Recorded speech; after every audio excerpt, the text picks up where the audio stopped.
Hey everybody, Jake here from Bearded Gear, and I have a first impressions to crank out for you real quick. I actually tried to shoot a first impressions of this knife yesterday while I was on a hike, and the spot that I was sitting, I was by like a water treatment facility, and for some reason, I had gotten a couple of shots filmed, right? And then I was like on the second half at least of this first impressions, and an alarm went off at the water treatment facility. I was just sitting there. I didn't trip the alarm, but it was stupid loud, and so my audio would have been completely ruined, and there was an alarm going off, so it felt like the right time to get out of the place. So I hiked out and didn't finish it, and rather than try to splice an end and come in mid-thought where I left off on that last video, I'm just going to do a quick first impressions for you here. But this is the Spyderco Watu, and as you can see, it is a very unique knife, even for Spyderco, who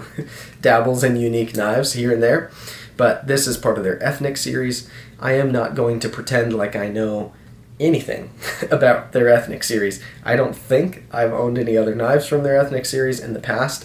I know that this one is a scaled down smaller version of an existing knife within that series that I don't think they make anymore. That being said, as much of a Spyderco fanboy as I can be, this is a blind spot for me. So I'm not going to pretend to have a bunch of information about that. If you want to learn more about Spyderco's ethnic series and where this fits into it, where this comes from, what country or tribe, or I don't know where this comes from, it's probably on their site. I am sure with some searching on the internet, you can figure out a lot more about this knife. But I'm just going to talk about it as a knife. So if what you're looking for is all of that kind of stuff, skip this video. I am not for you.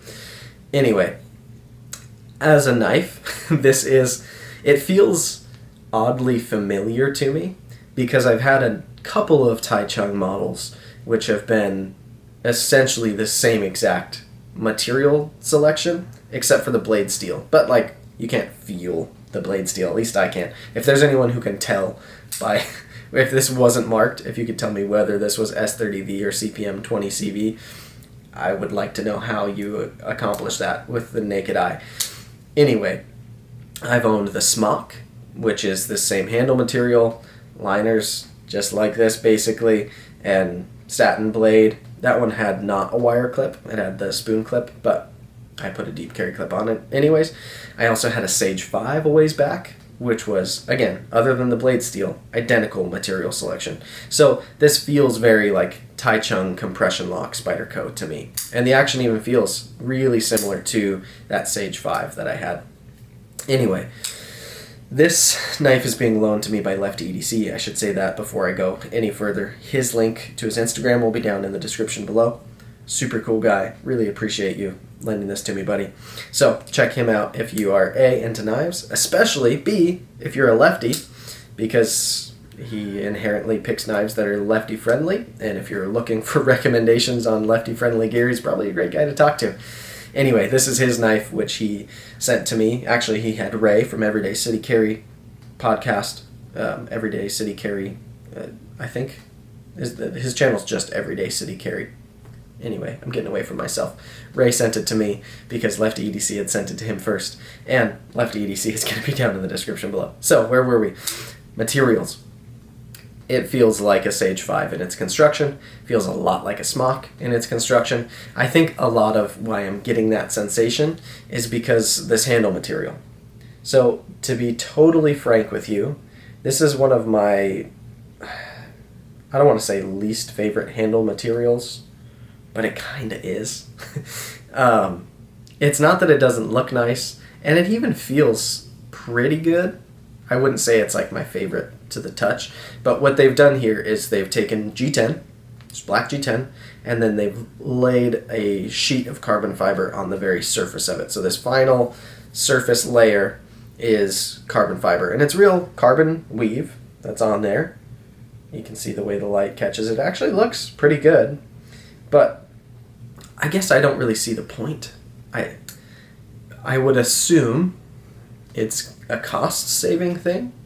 I don't know how expensive at the end of the day thin carbon fiber material is, though. Because, yeah, I don't know. I just feel like if it was $10 more for me to have this same knife, or any knife that they do this to at Spyderco, and I could get real carbon fiber through and through instead of G10 with a layer of carbon on it, I'd pay that bump. I like carbon better as a material than G10 for almost any knife. Or, let's not lie about it, let's just make it G10. I don't know, it feels like this weird... It's not like they're being dishonest. I don't want to say that at all. But it's like, I just don't really see the point. It doesn't feel better to me than real carbon fiber that's carbon through and through. And it doesn't feel better than Peel Ply G10 where it's like checkered and has some grip to it. It feels almost kind of like a snakeskin type of texture because the natural, like, I don't want to call them bubbles, but the undulations of the weave of the carbon fiber, I don't know how well the camera is going to be able to bring that through to you. But if you felt this material, you'll probably know what I mean. It's got like this slightly burbly surface.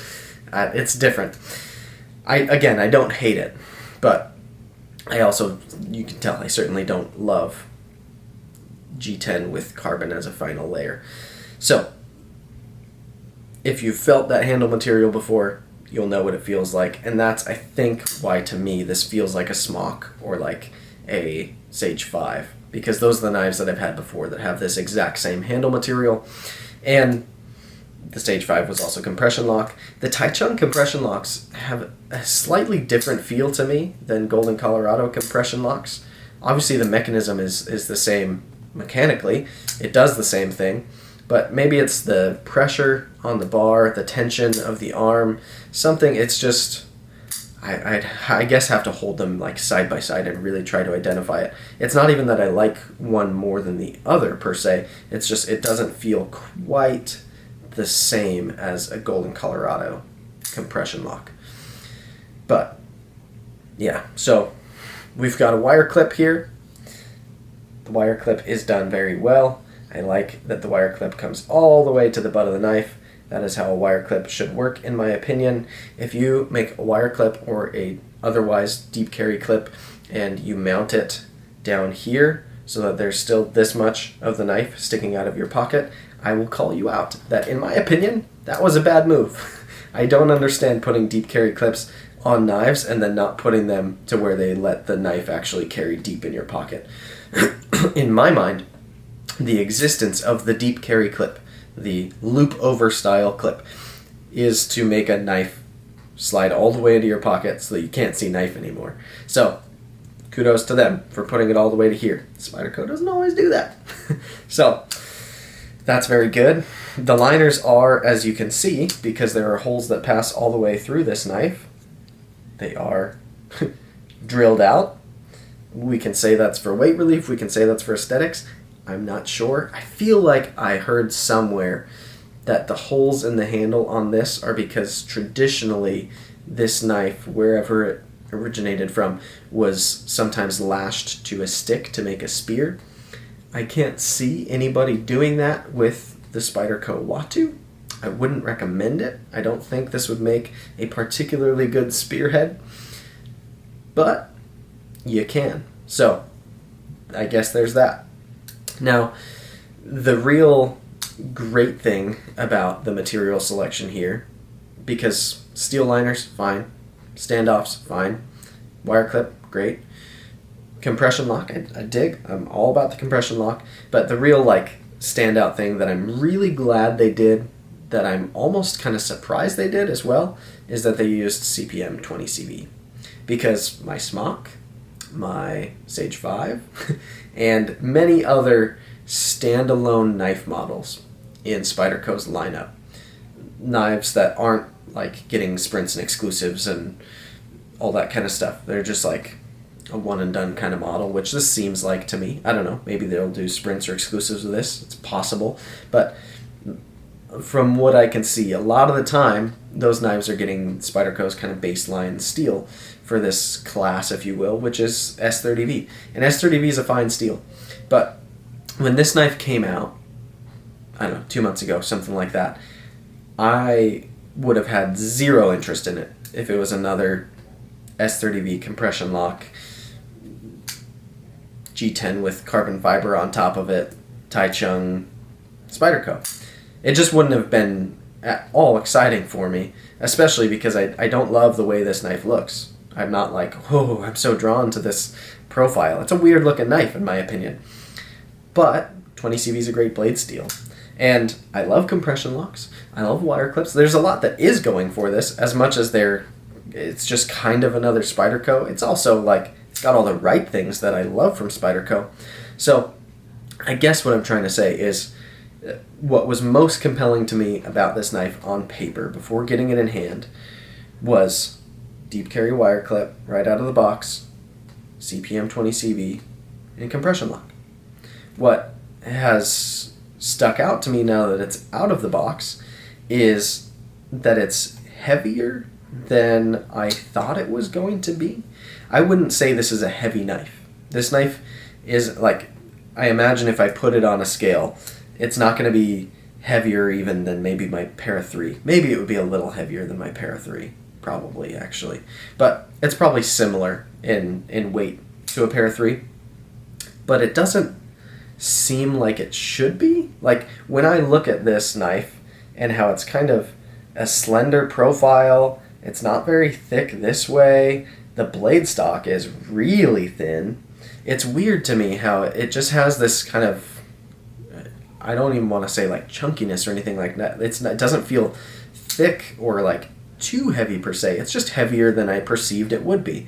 And that's my perception. You might not take this out of the box and be like, wow, that seems heavier than it should be, especially now that I've said that. But I just imagined this knife would be much lighter than it actually is now that it's in my hand. But that does make the knife feel very solid. It's certainly not too heavy to carry. It's very comfortable in pocket, especially with its profile and the clip that's on it, and on and on and on. But it's just heavier than I was expecting it to be, which is fair for me to say. I'm being honest with you. Now, the other thing that stuck out to me the most was I had heard in some other reviews and stuff, I'd heard around that this was a very thin, slicey knife. And the reality is, I still was not prepared for how actually thin and slicey this blade was going to end up being.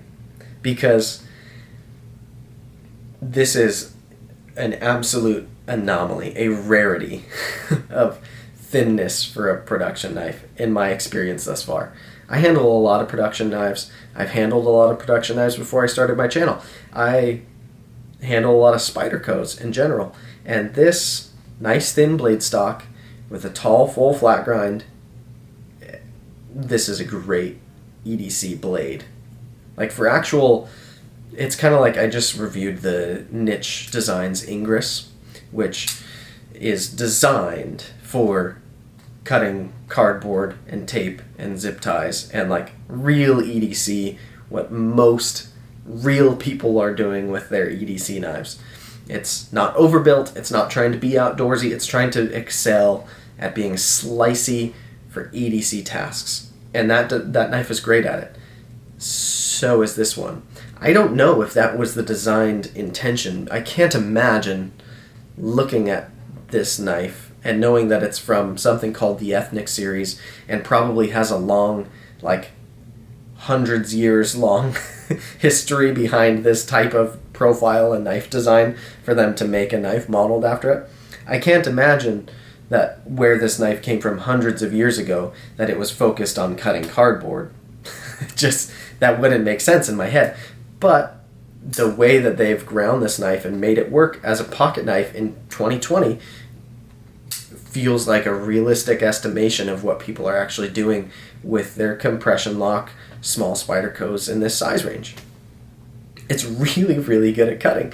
It's like, I've put it through paper, I've put it through a lot of cardboard at this point, I've put it through tape on boxes, and I've done like just cutting open packaging.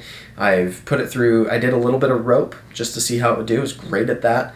I haven't done anything heavy duty on it. I'm not going to go out and cut wood with this because that doesn't feel at all like what this knife is for. This feels like a light to medium duty EDC knife. And I dig that. I like that they stopped rather than giving this a blade stock twice as thick and a thick behind the edge geometry. And they kind of nailed this blade. And the profile of the blade, I still don't love aesthetically, I'm not like, wow, that blade shape is gorgeous. Come on, focus. I really, frankly, I don't think the blade shape looks very good at all to the eye. It's just not my style, I guess. Some people may love it. I'm sure there are people out there who do, but I don't aesthetically really like this knife much at all.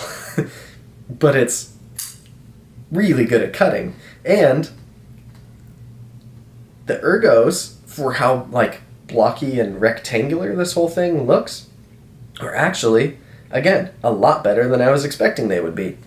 It has this interesting sensation of feeling really locked in from the knife coming out of your hand, like slipping out this way feels very, very difficult because the whole profile is as one big swell to back here.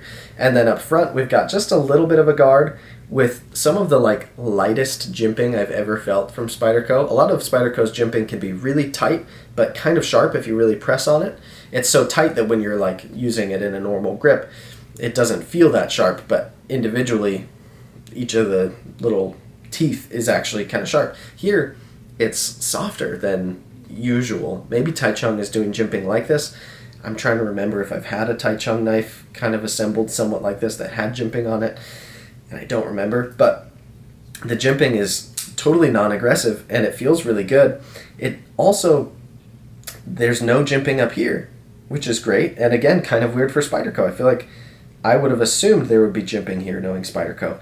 And the way that I can choke up onto that ramp and just like get kind of control right to the tip on this knife, it's a really, I like it kind of a lot. It almost feels a little bit like a puko to me, in the sense that like my hand naturally wants to come all the way up to right where that edge is. Come on, focus.